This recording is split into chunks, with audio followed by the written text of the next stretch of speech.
Hello and welcome to the Comedian's Paradise. This is a podcast where we speak to comedians, comedy producers, and clowns across the entertainment world. Now, today's guest has a very beautiful sounding name. It sounds poetic, like Arma Benoit. It sounds like a French poem. Now, she is a trailblazing producer, director, and stand-up who loves the art of telling stories, and she is been in the business for over 25 years, and she's very much of the mantra of you make your own luck and that meritocracy is a myth. Please welcome the brilliant, the amazing, the dynamic, the trailblazing Arma Benoit. Hi, thanks. Wow, what an intro. Nice to be here. Thanks for having me.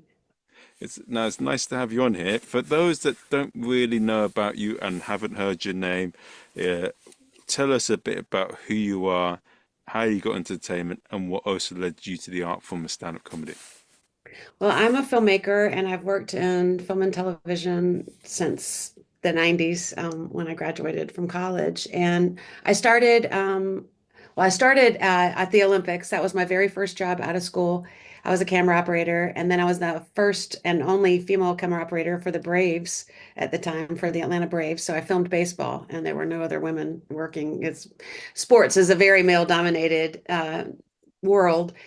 And then I got from that, I started working in camera on film shoots, and then got my foot in the door in production because that was really kind of what I was good at. I was happy to have seen the other departments, but production was really where it was at for me. And I started working music videos. I worked on a lot of iconic music videos like Outkast and Goody Mob and Ludacris and T.I. and a lot of really famous rap videos that at the time they weren't famous, but now, they're famous.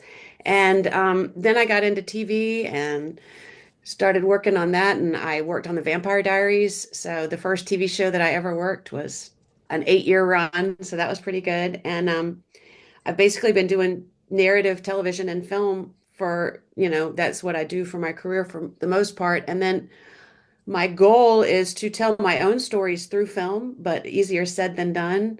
So I figured out a way to make a lot of money helping other people tell their stories, but not quite yet on how to tell mine on film. And stand up is a nice way to directly tell stories. I don't need $200,000 or 70 people to help me. And so my goal this year is to meld the two and to begin to tell stories of my own on film. But yeah, so that's kind of where stand up started for me. So I got two questions on what you just said there. It's very interesting what you said there. What is the I've watched a bit of the Vampire Diaries.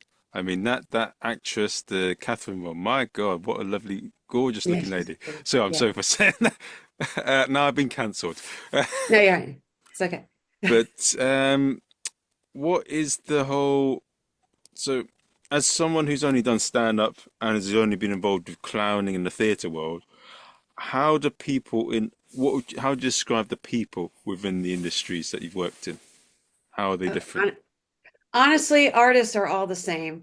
I mean, it's funny how similar people are across the board because I've also been in theater since I was a child, and Oh, creatives are creatives. I've definitely found that, but I think the biggest difference is the technology. Film is very much technology based, so it's creatives, but everybody, no matter what department you're in, you're using a lot of technology to get that to express yourself and to tell your stories in whatever ways you are. And obviously, stand up is really just talking. You don't need to have any sort of tech, to do it other than a microphone and a PA system. But so I think technology, and I also just think visually, one is really just words and the other one is words and visuals. So the type of people, I think, again, it's just technology. So there's a little bit more technician element to the creatives in film. okay. And you said something that was very interesting in your opening segment. What, and you don't have to answer if you don't want to, but what is your thoughts on like how are you going to meld them together? Because Well, it's such diverse worlds. I've got, we're actually in development of 5 shows, and one we have finished developing. We've filmed the pilot presentation, and so now we're shopping it. And we were in talks with somebody, but they weren't right for it. And so now we're in talks with other people. So my plan is to sign to sell that show. And then the five shows are sort of, they can be grouped together. They're not directly related, but they can be. And that's appealing to people too. So hopefully we'll just get them all picked up once we start one. But right now, and I mean, we will sell the show this year. It's just we want to sell it to the right place, you know. So that's the goal. You know, we have been working our butts off for the past year and a half, filming and editing and putting together a pitch deck and getting talent attached and all of that. It's a whole process. But that's the plan. Is that's my one of my biggest goals for the year is to get our first one sold. Okay. And with the character of creatives, so I'll say from my side what I've found for working with theatre, and people who've listened to the podcast have probably heard me say this again and again, like with clown and like acting and comics. Um, Maybe this is because I spent a lot of my time in the stand-up world and why I had this opinion. It could be, but I found, I don't know. I just feel that even though comedians aren't perfect as people, and there's often a fault for why someone gets into stand-up. That is true, either a health condition or some self-esteem issues. But I found stand-ups to be more real than theatre actors. That's my experience. I found that a lot of occasions where I've been involved with theatre actors, um, a lot of them would be quite nice to your face, but I just found not all of them. This is just with the bad situations because I am Right, friends right, with of people in course. both instances, and there's some great people in there. But with some of the dodgy ones, I found that in comedy they're a bit more upfront if they don't like you or dislike you, and there's an issue. Whilst I found that with theatre lots, they're a lot more conniving and two-faced. Well, I mean, I think that by nature of what they're doing, that actually makes sense because comedians are telling their own stories. So they're just being themselves on stage, whereas actors are pretending to be somebody completely different all the time. So I think maybe by nature they sink into being somebody completely different because it's what they know to do, you know, rather than be impolite or whatever, they put that character on because they're just used to switching it up. Whereas comedians, if they're not from the because you know there is that subset of comics that come from improv, but if they're not, if they're just stand-ups, then yeah, they maybe they don't even know how to act. You know, that not every stand-up is a good actor. You know what I mean? And not every actor is a good stand-up. But so maybe that's part of it. You know, it's just the nature of what they do. And comics maybe just don't know how to pretend and or you know don't give a crap. I think the theater people are just as messed up as the comics, you know, as to why they do that. I don't think anybody's like, I've had this happy home life. Let me go be an improv actor. But Well, actually, there's two groups. There's the people that are like that, and then they are the ones that come from desperately wealthy families that have no idea what they want, and those people, we're not talking about them. but that was me saying from my side. What and you? Yeah, it sounds so obvious when you say it to me like that. But what has been honest your experience in terms of the good, the bad, and the ugly with dealing with those people? You don't have to say if you don't want to, but I would No, really no. like to know. Honestly, with work and working with actors, it's completely different than socializing and knowing actors. So, I actually, the only actors that I'm friends with, my very best friend is an actress. And so I don't have to worry about her being phony with me because she's been my best friend for like 17 years. But, the truth is I hang out with more comics than actors socially, so I can't speak too much about how they act, but I know, you know, with work, it was always very like when you're on a show that big or you're working with Coppola or somebody like that, there's not a lot of catty stuff going on because it's work. You know, everybody's when you get to a certain level, I think everybody's just slammed with work and they don't have time for all the drama and stuff. So I did Ah, not, I haven't experienced too much of that, what you're talking about, outside of like theater school days. And for sure, in theater school days, it was a mess. Um, but professionally, I haven't run into that. But again, I think that happens when you socialize, and I'm not like best friends with okay. actors and stuff. So it's hard to say. But I could see why, like I said, because of the nature of what they do, I could see that happening. Okay. And with the, what do you find to be they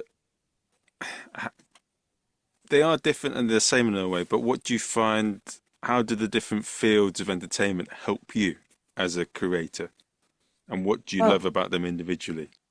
I mean, I love everything about film. There's not anything I don't love about it. I love it so much. For me, like my ideas, that's just how they come to me. They come to me visually with words. It's not just usually stand up. When I started writing stand up, I wasn't intending to write stand up. I just started writing. Like I never am going to sit down and go, now I'm going to write a short story. Now I'm going to write a play. You just write, you get ideas and sometimes it's like, oh, this feels like a play. Oh, this feels like a movie or whatever. And I was writing and I thought, this doesn't feel like anything. This feels like jokes. And so then one thing led to another. But the thing I like about stand up is for the most part, it's immediate. I can write my stuff. I can go work it out at open mics and get up there. I don't have to wait for a committee to approve a budget to approve me walking onto a stage. You know what I mean? Whereas with film, in order to create anything, you need a lot of resources, whether it's people or equipment, money, all of it. It's not an immediate thing, and there's still plenty of gatekeeping going on. There's a lot less because there's so many different platforms now. So there's always a place. It's you can anybody could sell a show now. It's just are you going to sell it for enough money to make it sustainable to create the show? Everybody and their uncle. I don't know how it is where you are, but over here, everybody and their uncle has their own Roku channel now. Like, Jimmy's Roku channel, and it's like something, I don't know if you can just like pay somebody $20 and you get your own Roku channel and then you can say, but nobody watches it. So there's no like money making, off of it. But anyway, I think like to not ramble, I think film for me, there's not much I don't love about it except for the fact it takes so much to do it. Like the resources are limiting. Whereas stand up, you can just go up and do it. So the resources aren't limiting, but what stories you can tell are limited on a stage with just words. So I think, they both have their pluses and their limitations. And with the creative journey, like you answered my questions very eloquently with the email, but for those that haven't sort of seen it and they haven't heard it, like, and a big mantra of yours is meritocracy is a myth, and Yeah. you're also in the sort of mindset of making things happen for yourself. What led you to those two conclusions?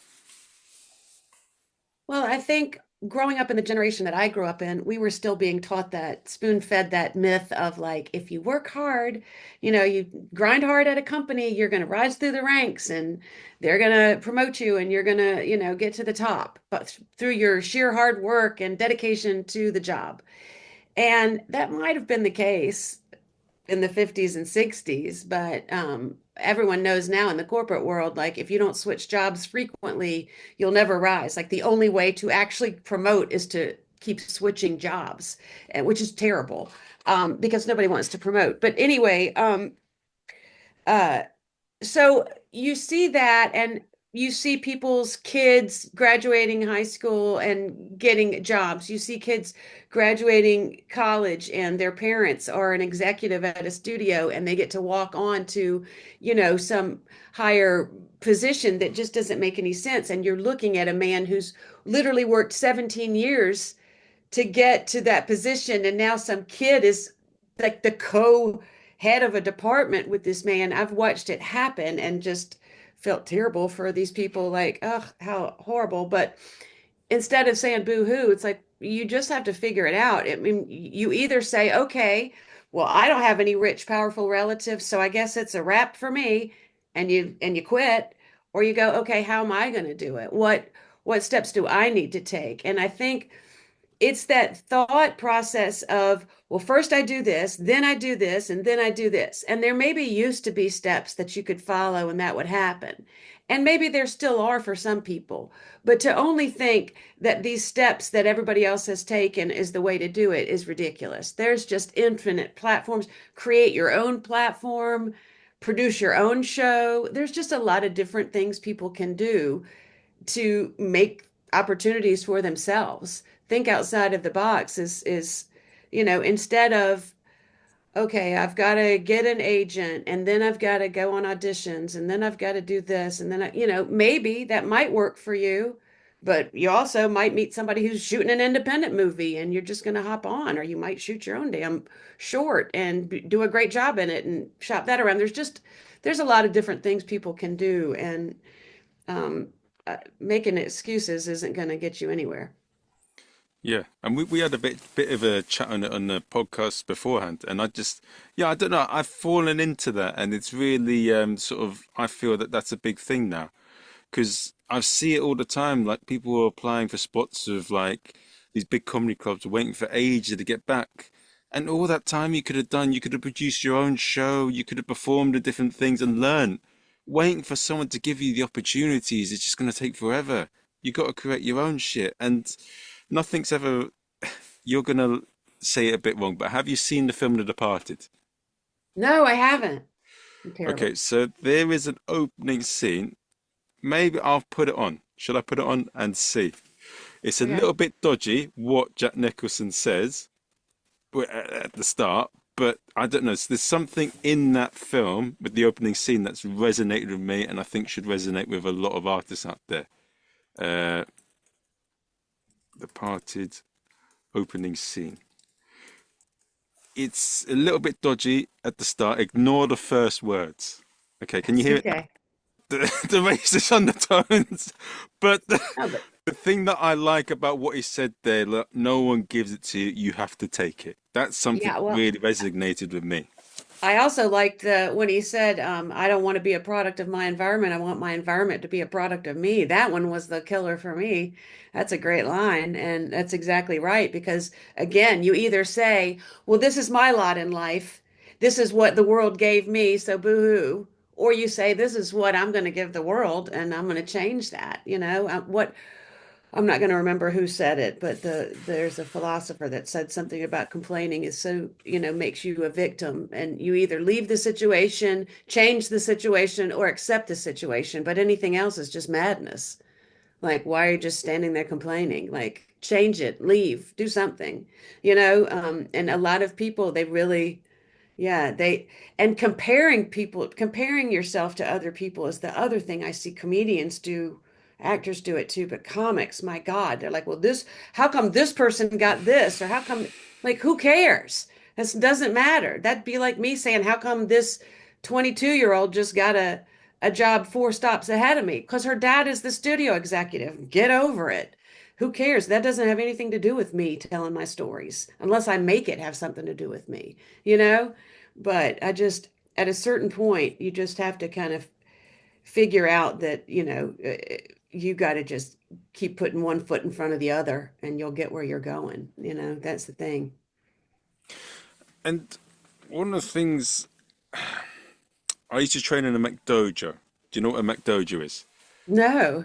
So it's a common term in the martial arts community for a martial arts club that is just focused on the money rather than teaching people how to defend themselves. Okay. So like a McDonald's, but a dojo. Got it. Okay. But the guy there, he he actually gave a good lesson for when I was struggling a bit in the martial arts club. He says, if you struggled hard and make it, you appreciate it more. And what is the benefits of going up the hard way rather than having it handed you in a silver platter? Because you're not going to screw it up when you get it. You're going to take very, very, very good care of everything that you get. And you're not going to mess any opportunities up. You're not going to be rude to people. You're not going to step on anybody. You're not going to be unethical or a horrible person. You're going to be very careful the whole step of the way with it. Whereas people who didn't work for it, like a lot of people I've seen, they squander opportunities because everything was so simply handed to them. They don't understand how quickly it can also be taken away, even though for them something else somewhere will get handed to them, just a different version. But I think for me, I wouldn't want I wouldn't want to get where I'm going and then screw it up. It's like now that I'm starting to book bigger shows and bigger clubs and things like that and getting asked to do but better opportunities. It's like you're gonna work really hard when you get those shows. You're not gonna just go, okay, well, whatever. Like if you book a comedy club, you're gonna make sure you got your set down. You're gonna make sure everything's right, that sort of thing. And is it also along the lines of, if you look at a lot of like good movies based on biopics, like a lot of these people are quite multi-dimensional. They struggle to get where they are. It's not been a straight process, and with it being a struggle, they have stories to tell. Do you feel Yes. that that's also another thing? Because if you struggle to get where you are, and it's been yeah, we I think a lot of people, when we're watching a film or a story, we love seeing an underdog make it. Whilst if Yes. someone's just had it handed them, there's no story to tell. There's no ups and downs. There's no weird or annoying, strange things that people can relate to and enjoy. Yeah, there's no stakes. That's the thing. And you don't work hard when there's no stakes. It's the difference. I used to always say it. I worked my own way through university. Like I had to work full time and go to school so that I could pay for my living to live and to go to college. And I studied my ass off and I made great grades. But I noticed that my friends whose parents paid for their schools didn't take it as seriously because it wasn't their money they were wasting. When you're working your ass off to pay for something, you are not going to mess it up because I paid for it. So I'm not going to fail a class that I worked my face off to pay for. And so I think when there's a stake in it, you're gonna work harder. But again, yeah, I don't think you have any stories to freaking tell if everything's been handed to you on a silver platter. And I have to say that I saw a lot of struggle with these kids that got everything handed to them because they had an emptiness. There was an emptiness to what they were doing. They were not fulfilled and like, oh, I'm the head of this department. You could see it. There was an emptiness. They were not that they just, there was no struggle. So they'll find their struggle. Everybody has a struggle, even millionaire kids who get everything they ever wanted sometimes their struggle is fighting that void. But as far as good storytelling, yes, it always comes from a place of struggle. I mean, look at Coppola. I worked on Megalopolis, his last movie. It was definitely the highlight of my career as a filmmaker. And he tried for 20 years to make that movie. He sold half of his vineyard. He paid $120 million of his own money because he said, screw it, I'm going to die soon. Let me make this film before I die.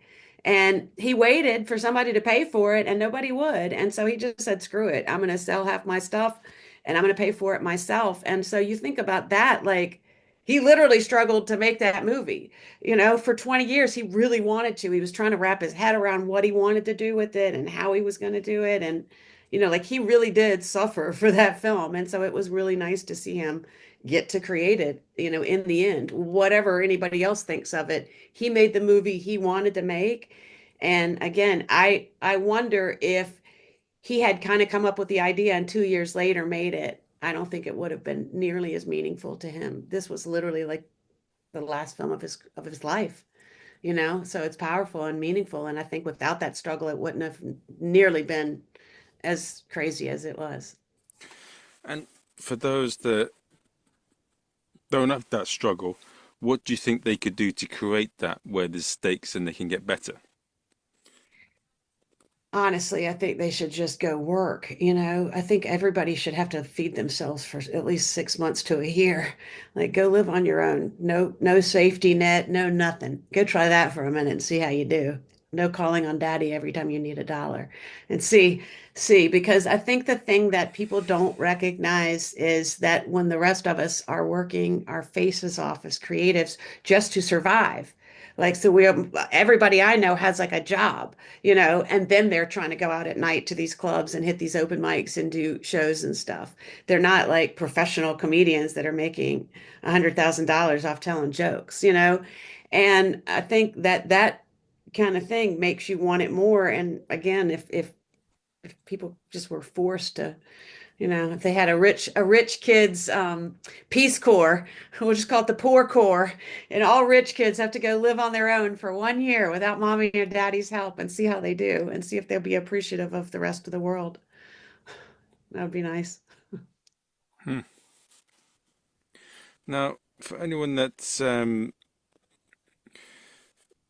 yeah, for anyone that's sort of listening in right now, what have been the biggest lessons you've learned on your entertainment journey that you would like to share that could help other creators out there? I mean, definitely have fun. Like you have to remember to enjoy yourself and have fun. Like if you're not enjoying yourself, what are you doing that for? Like if I want to just be miserable and rich, I'll go work at some corporation. I'm very intelligent, I'm highly educated, I'm very smart at a lot of different things. If I don't care about being happy, I could be making a lot more money just being an unethical corporate witch, you know? But it's like have fun. What else is the freaking point? You're doing comedy. Don't be miserable while you're doing comedy. That's so stupid. And so remember to enjoy yourself. And then I would say number two is to be flexible with where you're headed and what you want. And the more flexible you are, the easier it is to achieve that have fun. Because Oh, people, they get rigid and they go, okay, I have to follow these exact steps to get exactly to this place. Whereas if they were flexible, they might see a different opportunity that's going to actually get them to a place that they belong as opposed to where they think they should be. So you have to kind of remain flexible for that. And and I would just say, I'm sure I wrote something more eloquent, but I would say right now is do work hard. Just because it's not a meritocracy doesn't mean that hard work isn't going to help, especially as a creative, like working at your craft is something that you have to do. It's not, acting and stand up and all of these things are things that you really should be working at every single day. And that's another thing that I see. The good comics are taking the time out of their day to sit and write, and they're going to open mics and they're practicing new material and they're doing stuff like that. And the lesser comics are not grinding like that. So um, anyway, I guess those are the three. what one thing that I'd like to ask a question that's on that in terms of being flexible, what is a point where they need to look? So if a door's not opening, what is has been a point for you where you've thought, okay, right, this door isn't opening. Now I've pivoted and been creative. What is a point they should look for where they should try and be creative or look for another door? I mean, I think yeah, after you've been knocking for a minute, I think it's like a date, like we know if the guy or girl likes you or doesn't like you. You don't really need to try 10 times to find out if they do or they don't. And if the door isn't opening, then definitely pivot somewhere else. There's 1,000 doors. Hell, half the time there isn't even a door. There's some wide open, you know, space, and we're over right next to the wide open space, banging on a door, not realizing we could just walk right around. That's the thing I found it. I used to say, like, for the longest time, I felt like I was waiting in line, like I was told, wait your turn, work hard, da da da da da. And then you just see people strolling by and you realize I'm just in a non-existent line. I'm just standing here because somebody told me to. What am I doing?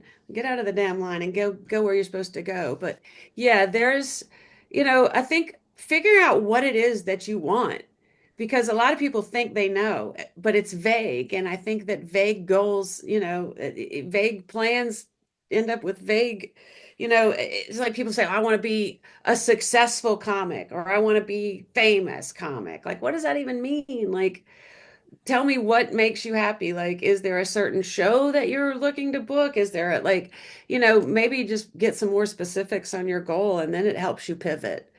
Because then maybe if your only goal is to be on one show, pivot, find some new goals, So, Yeah, we often think that one thing's going to solve all our problems and make us happy. That's not it. You got to look for a deeper thing, isn't it? Like I want to, I don't know, get an Edinburgh Fringe Award because I want to win an hour award show or something, and it's going to get me opportunities. You maybe need to reframe that and like, I want to make a living from doing my own hour shows, and then you exactly. can be flexible and go around it. But if you say that, that's too specific, rigid. You're going to keep knocking on that door non-stop, and you're Yeah. going to get annoyed, depressed, and upset. Well, and also people keep putting goals, they make goals that are dependent upon other people, which is ridiculous. So your goal can't be that I book this show because that's not up to you. What you can make is that my goal is to be good enough to book that show. My goal is to be funny enough to book that show. My goal is so that everybody says, my God, you're hilarious. You should be on that show. Those are things you can control. Actually, getting on the show, you can't. You can do all those steps that you people need to do. But stop framing all of your goals. I have a journal. It's like a 5-minute journal. It takes 5 minutes in the morning and it helps you frame your day, and then you take two at night and help you kind of recap. And one of the things it does is it gives you 3 things that would make today great. And it really helped me learn to reframe it, because it said you cannot ever say something that only happens if somebody else does it. So you can't say, like, what would make today great is so and so calls me, because you can't control that. So, like, is if I call them and I have a good conversation with them or whatever, but like framing all of your goals to things that I control instead of things that you don't control, because then you're going to get to a point where you're just sitting there going, well, it's not up to me anymore. And if you ever reach a point where your future is no longer up to you, you need to move somewhere else where it is. You're in the wrong spot. Yeah. And for anyone that's sort of looking to find out about you or get in contact, how do they find out about you? It just my name on social media everywhere is just Arma Benoit on Instagram, TikTok. On Red Note now, I've pledged my allegiance to the Chinese Communist Party along with the rest of America. And at Group 129 is the website for my production company, and that usually keeps up with different things that I'm up to as well. Okay. Guys, I hope you've enjoyed Arma. I hope it's been a pleasure. I've had a Uh, great time. you know where to find out about her. Give this episode a 5-star review on Amazon or iTunes. And I hope to see you at the next episode soon, guys. Take care. Oh, sorry.